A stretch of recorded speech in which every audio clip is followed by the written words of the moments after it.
এখন আপনাদের সাথে শেয়ার করব পৃথিবীর যে কোনো এয়ারপোর্টে কিভাবে ফ্রিতে আনলিমিটেড বুফে খাবার খাবেন সেই বিষয়টি।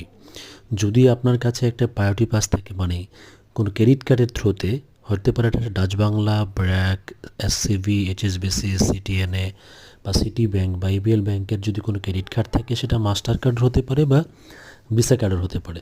মাস্টার কার্ড হলে টাইটানিয়াম অ্যান্ড অ্যাবভ, আর ভিসা কার্ড হলে হচ্ছে প্লাটিনাম অ্যান্ড অ্যাবভ। কার্ড হলে আপনি পৃথিবীর যে কোনো দেশের যে কোনো বিমানবন্দরে যেখানে প্রায়োরিটি বাসের অ্যাক্সেস রয়েছে সেখানে ফ্রিতে আনলিমিটেড বুফে খেতে পারবেন। সেজন্য কোনো আপনাকে টাকা পয়সা দিতে হবে না। তো এখন আমি যাচ্ছি হচ্ছে থাইল্যান্ডে। তো থাইল্যান্ডে যাওয়ার আগে আমি 3 ঘন্টা আগে ইমিগ্রেশন কমপ্লিট করে ফেলেছি। তো ইমিগ্রেশন কমপ্লিট করার পরে আমি এখন আছি হচ্ছে বলাকা লাউঞ্জে।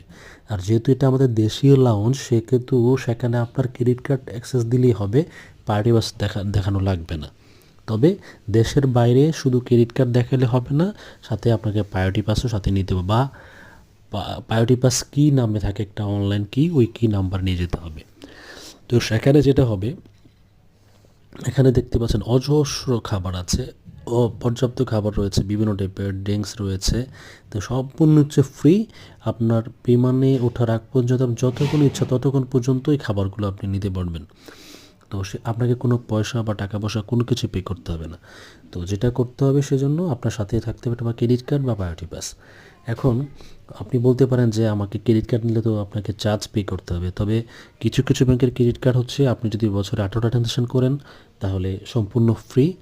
আর ডাচ বাংলা কার্ডটা আমি যেটা ইউজ করতেছি সেটার জন্য হচ্ছে আমাকে বছরে 50,000 টাকা যদি আমি পোস্ট ট্রানজ্যাকশন করি তাহলে আমার সার্ভিস চার্জ সম্পূর্ণটাই ফ্রি। তো সেক্ষেত্রে আমি মনে করি যে খুবই কনভিনিয়েন্ট। আর যেহেতু আমরা যারা ফ্রিকোয়েন্ট ট্রাভেলার, তারা সবসময় বিমানবন্দরে আমাদেরকে অনেকক্ষণ ওয়েট করতে হয়, মানে ইমিগ্রেশন কমপ্লিট করার পরে। তো সেক্ষেত্রে এটা হচ্ছে একটা ভালো মাধ্যম, বা তাড়াহুড়োর মধ্যে থাকি আমরা, অনেক সময় না খেয়ে এয়ারপোর্টে চলে যাই। সেক্ষেত্রে হচ্ছে এয়ারপোর্টে গিয়ে যদি আপনি একটা বুফে লাঞ্চ করতে পারেন বা ডিনার করতে পারেন, যেখানে অফুরন্ত খাবার আপনাকে সার্ভ করা হবে, আপনি তাহলে এটা খুবই উপভোগ্য হবে। আপনার পুরো ট্রাভেলটাই খুবই উপভোগ্য হবে। যদি আপনার ট্রানজিট থাকে তাও উপভোগ্য হবে। তা আশা করি ব্যাপারটা বুঝতে